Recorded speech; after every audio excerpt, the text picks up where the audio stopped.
A major quake overdue for San Francisco. This is SkyWatch TV News for Thursday, July 23rd, 2015. I'm Derek Gilbert. A scientist at the U.S. Geological Survey says residents of the Bay Area should prepare for a major earthquake, quoting now, any day now. A report published in 2008 said there was a 31% chance of a magnitude 6.7 quake or greater sometime in the next 30 years. But the research geophysicist quoted says the Hayward Fault is at the end of a 140-year cycle, and the quake is overdue.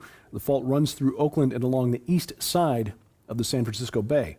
And as if we didn't have enough to worry about, a new threat by the Islamic State, there is a report out that they may be planning to use toy drones to bomb public events. This warning coming from MI5, the intelligence service in Britain. Officials there say they believe ISIS is already experimenting with toy drones available over the internet or at many toy shops, trying to find out how much plastic explosive each one of those drones can carry. Those toys can be purchased over the internet for as little as $100. By the way, the Islamic State is now producing threatening videos using their so-called cubs of the caliphate, boys who are being trained in the ways of violent jihad. The kid pictured here wielding a weapon that is as long as he is tall. Meanwhile, the U.S. State Department hosted a reception last night to celebrate Eid al-Fitr, which is the conclusion of Ramadan, a month that is considered holy by Muslims. Guests included the imam of the largest mosque in North America and the producer of the Burqa Avenger cartoon series, which is available on Nickelodeon in Pakistan only. I could be missing something here, but the Google search I conducted, it was a very quick search, I admit, failed to find anything for a State Department reception to honor the resurrection of Jesus. Just saying. Another week, another alien face discovered on Mars. Ufologist Scott Waring, the editor of UFO Sightings Daily, says this photo shows an alien face. The figure apparently wearing a cloak and apparently from a race of pointy-nosed aliens.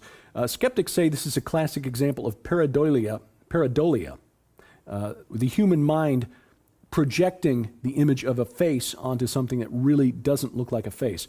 Now, anomaly hunters from Mars have found, as they scan through the pictures coming back from the Mars rovers, everything from abandoned flying saucers, sculpture of a seated woman, wild elephants roaming the planet, lizard creatures, dinosaur fossils, World War II-style military helmets, and even alien traffic lights in pictures from Mars.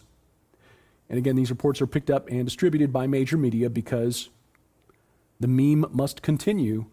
We're supposed to believe that life began out there and was seeded here. And not to be outdone, the hunters for Planet X are enjoying kind of a resurgence. There's been greater interest in Planet X ever since a report about a year ago, following publication of research that discovered two new planet-sized bodies in the Kuiper Belt, which is a ring of debris and planetoids surrounding the solar system. The claim by Planet X or Planet Nibiru researchers is that NASA knows about a massive planetary body with a 1,000-year orbit that is inbound and ready to do some damage to planet Earth. Now, last year, the research I mentioned did find a couple of dwarf planets on the very edge of the solar system, one called Sedna, the other with the kind of industrial name 2012 VP-113. This discovery suggested that there was something else out in the Kuiper Belt because of their orbits and the way they were being affected by an unseen body out there, apparently about 10 times the mass of Earth. This would account also for some gravitational anomalies or orbital anomalies shown by the planets Uranus, Neptune, and Pluto. By the way, this VP-113 has the nickname of Biden, Planet Biden, VP. NASA, do they really know something that they're not telling us? Well, I don't know. It's possible, I suppose. I'm willing to entertain the possibility that astronauts never actually made it through the Van Allen belt. The possibility that the Mars rovers are really roaming around the deserts of Arizona. But having said that, if there were a planet-sized body or a really massive brown dwarf incoming, about to do serious damage to planet Earth, it would be one of the brightest objects, if not the brightest object, next to the moon in the night sky. Now, I have interviewed Doug Elwell, the author of this fascinating book, Planet X, The Sign of the Son of Man, And he makes the case that there is, in fact, a planet X, that it was there at the creation of the earth, there again about 2000 BC, again as the Star of Bethlehem at the birth of Christ, and coming again to herald the return of the Son of Man. And if Doug is correct about this, then Planet X is under God's control, and it's something to celebrate, not to fear. Now, NASA has, in fact, discovered something bizarre, an astronaut-killing sound in the radiation belts around the Earth, the Van Allen belts. There are a pair of probes out there wandering through the Van Allen belts, listening to so-called chorus waves that sound like this.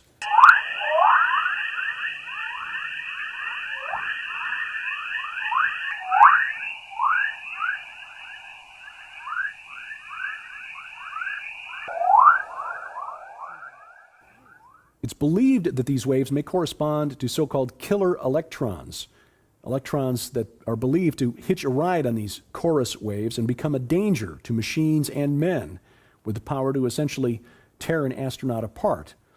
Which begs the question, of course, how did we get through the Van Allen belts to send men to the moon? This illustration from Popular Science shows the path reportedly taken by the Apollo astronauts through the Van Allen belt to avoid the worst of it. I think the bigger question is why we haven't been back to the moon in more than 40 years. Our last lunar landing was in December of 1972. Presumably, technology has improved since then. Certainly computer power is a lot greater and a lot cheaper than it was in 1972. And yet, 1972 was the last time man left low Earth orbit. One final note, continuing the space theme, Stephen Hawking, who is widely considered one of the world's most brilliant men, if not the most intelligent man on planet Earth, added his voice this week to a public announcement of the most powerful search ever for signs of life in the cosmos. This new initiative is called Breakthrough Listen. Now, the thing is, Dr. Hawking says that if an advanced alien civilization exists, and if it were to encounter us here on planet Earth, it might have no more qualms about wiping us out than we would have about exterminating an ant colony in the backyard. But we should search anyway. The only response I have to that is the one my dachshund gives to me when I ask him to do something he doesn't want to do.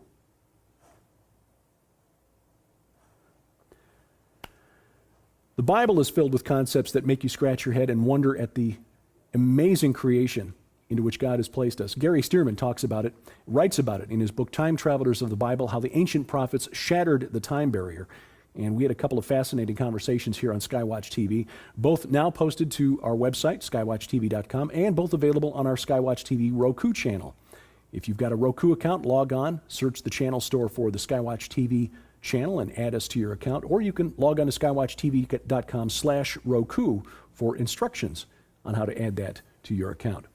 This month's issue of Skywatch Magazine digs into some fascinating areas as well. Josh Peck writing about CERN and the Large Hadron Collider again, some of the scientific discoveries that perhaps await us, and perhaps some of the dangers that await us.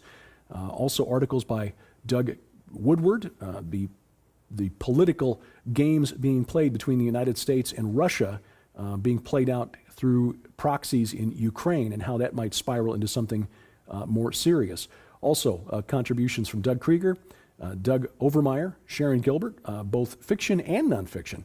The next installments of her supernatural thriller Skinwalkers, available as part of the Skywatch magazine, which is available to read online for free. Look for the link in the top menu bar at skywatchtv.com.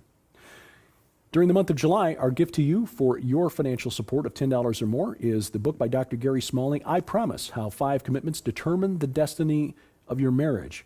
And in this day and age, this is a very timely and important book.